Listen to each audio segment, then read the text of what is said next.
Political science के first year के students, आज हम फर्स्ट पेपर के फर्स्ट यूनिट का टॉपिक पढ़ने जा रहे हैं और वो है राजनीति विज्ञान का अर्थ और परिभाषा, यानी meaning and definition of political science. Students, हम इसका अर्थ जानें उससे पूर्व ये जानना हमारे लिए आवश्यक है कि राजनीतिक विज्ञान को विज्ञान क्यों कहा जाता है, इसके आगे विज्ञान या साइंस क्यों लगता है। शायद आप लोगों की भी ये जिज्ञासा रही होगी कि आर्ट सब्जेक्ट का ये विषय साइंस क्यों कहलाता है। तो ये हम स्पष्ट करें पहले कि विज्ञान जो शब्द है वो दो तरह से बना है, वि प्लस ज्ञान, अर्थात ज्ञान ऐसा ज्ञान जो कि वि से यहाँ अभिप्राय है विवेक पर आधारित हो, और हमारा जो विषय है वो इसीलिए विज्ञान है क्योंकि ये विवेक तर्क पर आधारित ज्ञान है। ज्ञान विविध प्रकार का और व्यापक हो सकता है, लेकिन जो ज्ञान विवेक पर आधारित हो, तर्क पर आधारित हो, व्यवस्थित हो, कार्य कारण संबंध पर आधारित हो, जिसमें कुछ सिद्धांत का निर्माण किया जा सकता हो, ऐसे ज्ञान को विज्ञान कहा जाता है। तो चूँकि हमारा विषय इस तरह की वैज्ञानिक पद्धतियों पर आधारित अध्ययन करता है जिसमें कार्य कारण संबंध स्पष्ट हो सकते हैं, जिसमें विश्लेषण किया जाता है, जिसमें विवेक और तर्क पर आधारित अध्ययन किया जाता है, जो व्यवस्थित है, क्रमबद्ध है, इसलिए हमारे विषय को द्वितीय विश्व युद्ध के बाद विज्ञान कहा जाने लगा और इसका नामकरण हो गया राजनीतिक विज्ञान। तो आज हम इसको देखेंगे कि राजनीतिक विज्ञान का अर्थ और विभिन्न विचारकों के द्वारा इसकी क्या परिभाषाएं समय समय पर की जाती रही हैं। अगर साधारणतः हम देखें तो तीन दृष्टिकोणों के आधार पर हम हमारे विषय को स्पष्ट कर सकते हैं, इसके अर्थ की व्याख्या कर सकते हैं। एक तो है परंपरागत दृष्टिकोण, दूसरा है आधुनिक दृष्टिकोण, तीसरा है समन्वित दृष्टिकोण। हम एक एक करके तीनों दृष्टिकोणों को स्पष्ट करेंगे। इसमें परंपरागत जो दृष्टिकोण है ये द्वितीय विश्व युद्ध से पूर्व तक हमारे विषय में काफ़ी प्रचलित रहा और इस दृष्टिकोण के अनुसार तीन चीज़ों को महत्ता दी गई और इसी पर आधारित हमारे विषय का अर्थ और परिभाषाएं दी जाती रहीं। एक एक करके हम इसको समझेंगे।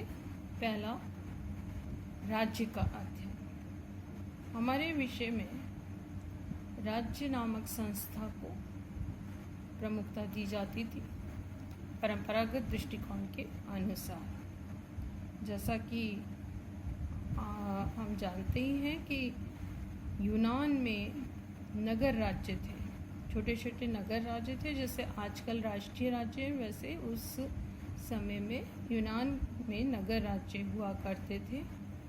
और इनको अगर हम देखें तो पॉलिश एक यूनानी शब्द है, उससे ये बना है, और राजनीति में का अगर हम इंग्लिश में देखें तो इसको पॉलिटिक्स कहा जाता है।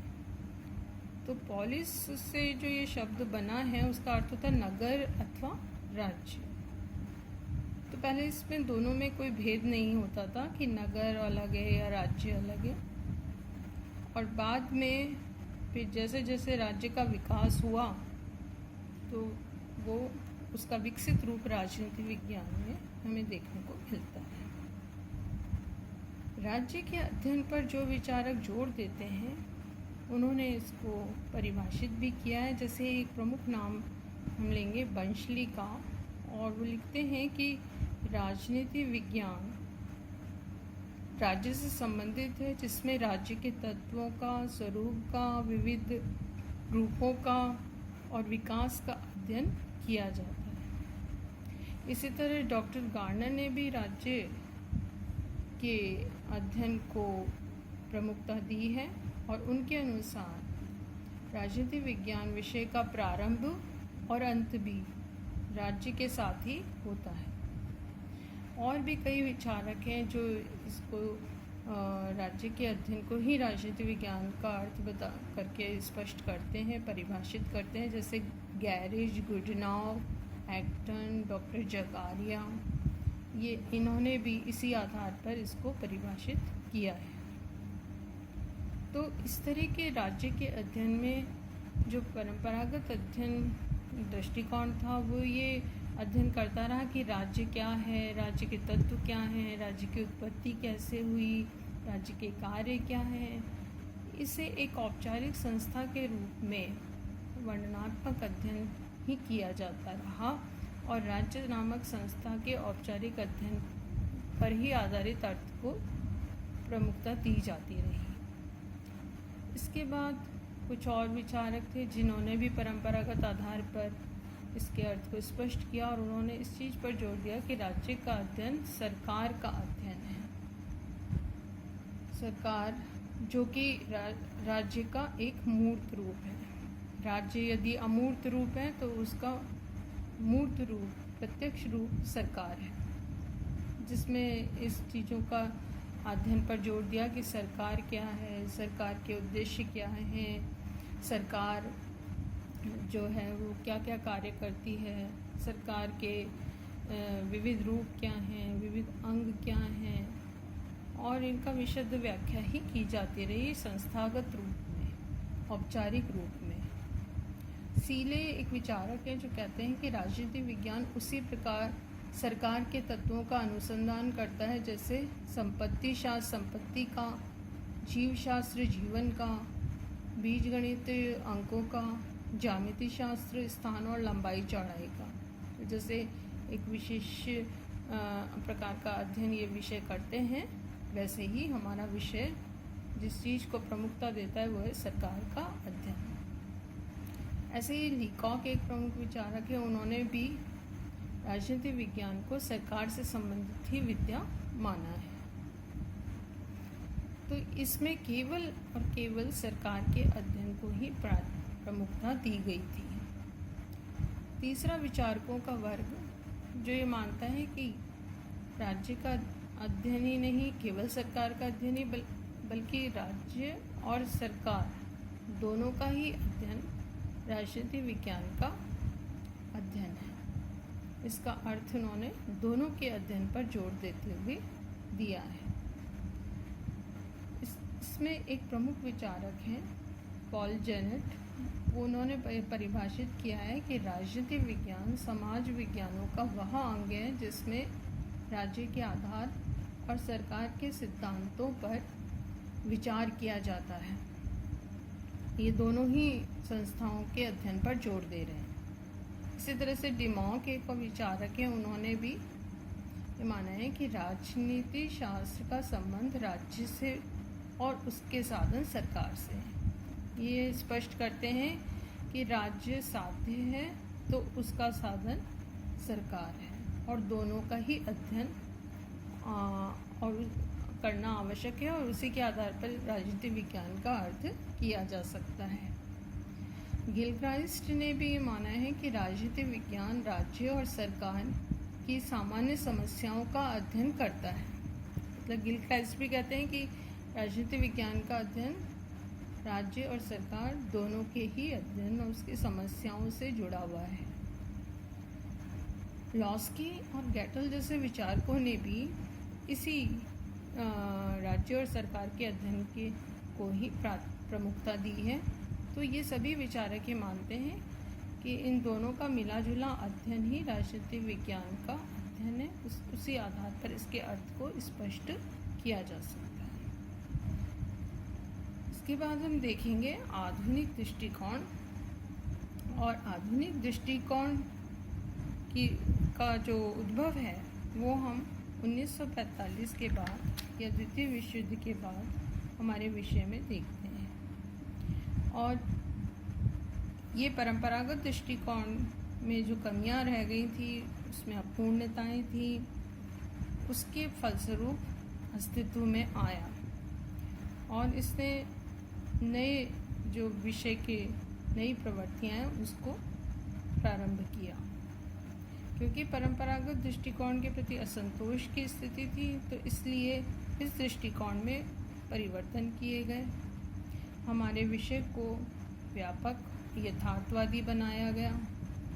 विषय में व्यवहार परक अध्ययन, मानव के राजनीतिक व्यवहार के अध्ययन पर जोर दिया जाने लगा। विषय को अंतर अनुशासनात्मकता के आधार पर जोर दिया जाने लगा। विषय में जो राजनीतिक तत्व ही नहीं बल्कि जो गैर राजनीतिक तत्व थे उनको भी जोड़कर अध्ययन किया जाने लगा। विभिन्न जो वैज्ञानिक पद्धतियां थीं उन पर आधारित जो अध्ययन है वो उस पर इसमें जोर दिया जाने लगा।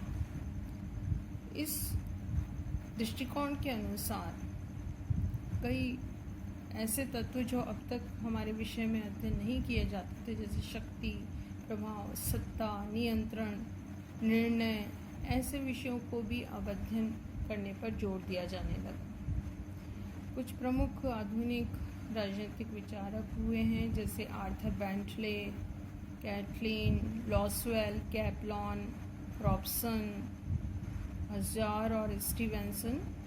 इन विभिन्न विचारकों ने आधुनिक दृष्टिकोण के आधार पर इसका अर्थ और परिभाषा की है, जिसमें कैटलिन के अनुसार यदि हम देखें तो उन्होंने ये परिभाषित किया है कि राजनीतिक विज्ञान का अर्थ शक्ति का विज्ञान है।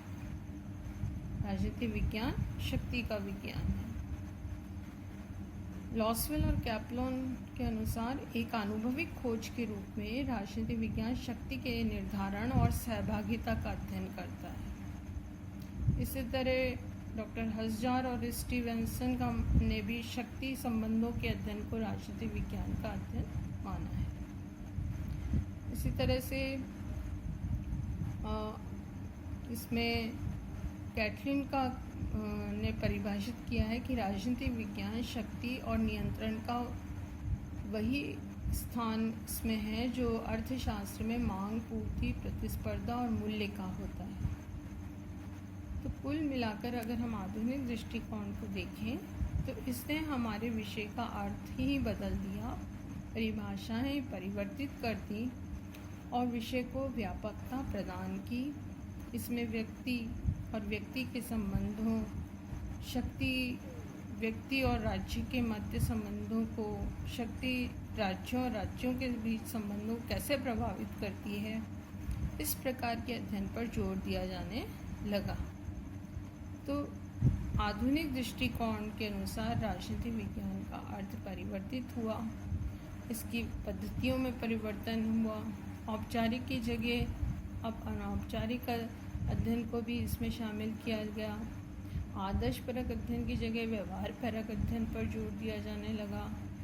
केवल संस्थाओं ने ही बल्कि व्यवहार परक अध्ययन को भी प्रमुखता दी जाने लगी।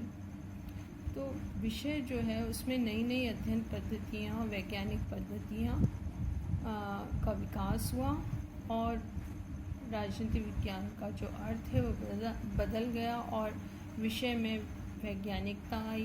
विषय का नामकरण भी परिवर्तित होकर राजनीतिक विज्ञान के रूप में लिखा जाने लगा। तीसरा जो दृष्टिकोण है वो है समन्वित दृष्टिकोण। समन्वित दृष्टिकोण पर के जो दोनों परंपरागत और आधुनिक दृष्टिकोण का मिला जुला रूप हम देख सकते हैं, जिसमें परंपरागत और आधुनिक दृष्टिकोण दोनों पर ही जोर दिया गया। इस दृष्टिकोण का ये मानना है कि जहाँ संस्थाओं का अध्ययन भी हमारे विषय के लिए आवश्यक है, वहाँ विषय में जो व्यवहारिक स्थिति है, यथार्थपरक स्थिति, उसका अध्ययन भी उतना ही आवश्यक है। तो दोनों ही अध्ययन आवश्यक हैं विषय के संपूर्ण अध्ययन को करने के लिए। इसीलिए एक प्रमुख विचारक हैं जैसे पिनॉक और स्मिथ, उन्होंने इसको परिभाषित किया है। उनका ये मानना है कि राजनीति विज्ञान किसी भी समाज में उन सभी शक्तियों, संस्थाओं और संगठनात्मक ढांचों से संबंधित होता है जिन्हें उस समाज में सुव्यवस्था की स्थापना और संधारण, अपने सदस्यों के अन्य सामूहिक कार्यों के संपादन और उसके मतभेदों के समाधान करने के लिए सर्वाधिक अंतर्भावी और अंतिम माना जाता है। तो ये मानते हैं पिनॉक और स्मिथ कि राजनीति विज्ञान में जहाँ संगठन, राजनीतिक संस्थाएं आवश्यक हैं, वहाँ पर उसमें हो रहे जितने भी कार्य हैं, व्यवहार हैं, वो भी उतने ही आवश्यक है, उनकी व्याख्या करना भी उतना ही आवश्यक है। इसलिए दोनों दृष्टिकोणों को मिलाकर अध्ययन होना चाहिए, तब हमारे विषय का अध्ययन पूर्ण होगा और संपूर्ण इसके अर्थ को स्पष्ट किया जा सकेगा।